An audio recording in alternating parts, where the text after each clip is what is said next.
Man, the universe was dropping hints like a bad soap opera, but I was too caught up to notice. I just cut a business trip short, itching to surprise Aurora, my wife of 6 years, with a night to remember. Picture this. Me, juggling bags of her favorite Thai takeout, a bottle of red wine tucked under my arm, and a goofy grin, ready to sweep her off her feet. I'd been daydreaming about laying it all out. Maybe even cracking open that heavy convo about starting a family. We'd been half trying for 2 years, but the radio silence on the topic was gnawing at my soul. Little did I know the surprise was on me, and it wasn't the warm and fuzzy kind. I pushed through the front door, rain-soaked and beat from travel, only to have my world tilt sideways. There, in our living room, was Aurora, strutting around in some dude's shirt. Barely covering her, mind you. And this guy, some young, smug jerk, lounged on my couch, shirtless like he owned the joint. They both froze, eyes wide like deer in headlights. Aurora bolted upright, and he fumbled for his pants like a kid caught sneaking cookies.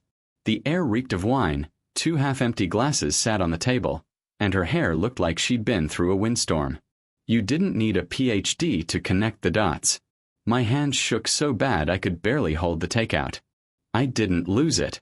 Didn't yell or throw punches. Just let the bags of food hit the floor with a sad thud and march to the bedroom, my heart in pieces. Aurora trailed behind, her voice all high-pitched and panicky. "Alan, it's not what you think, I swear. Let me explain, please," she yapped, her words dripping with that fake innocence she'd mastered.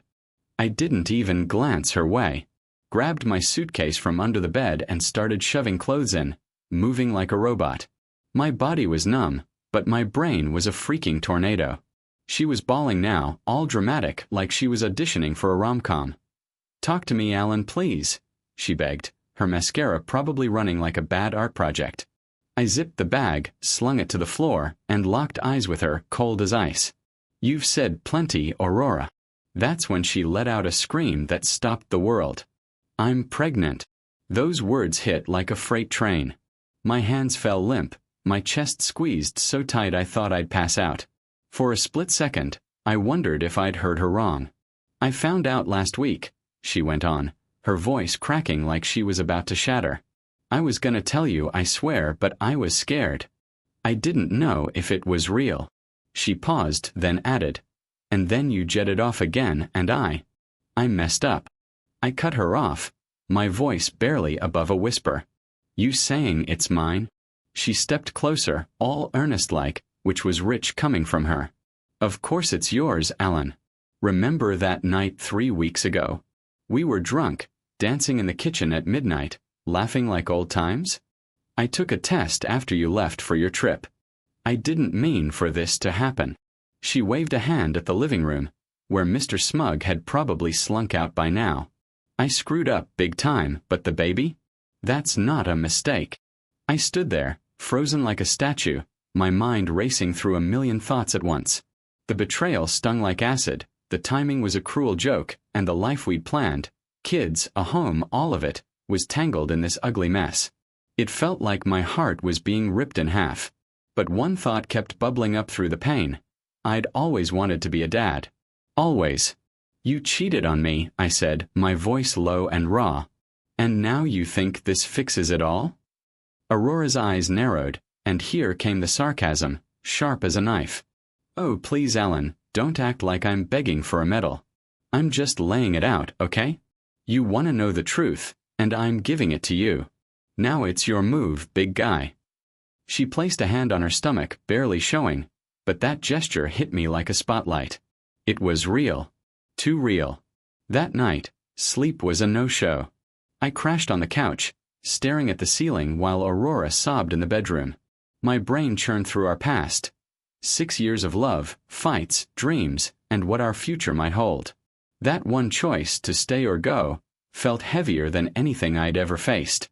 By morning, I dragged myself to the kitchen. Aurora was there, looking like she'd been through a war, clutching a coffee she wasn't even sipping. Her eyes were red, her face puffy, but she still had that edge, like she was daring me to walk out. "I'm not forgiving you today," I said, my voice steady but tired. "But I'm not bailing either. We'll figure this out. Not for us, but for the kid." She nodded, silent for once, tears spilling again. This time, they didn't feel like a performance. Fast forward 6 months, and we're still navigating this minefield. We started therapy, which is like pulling teeth some days. We've had talks so raw they leave us both wrecked. We tore down everything we were, every lie, every hurt, and started building something new. It's messy, honest, and fragile as all heck. Don't get me wrong. It's not some fairy tale comeback. Aurora's still got that sharp tongue, tossing out zingers like, "Oh, Alan, you're such a saint for sticking around, huh?" when she's in a mood.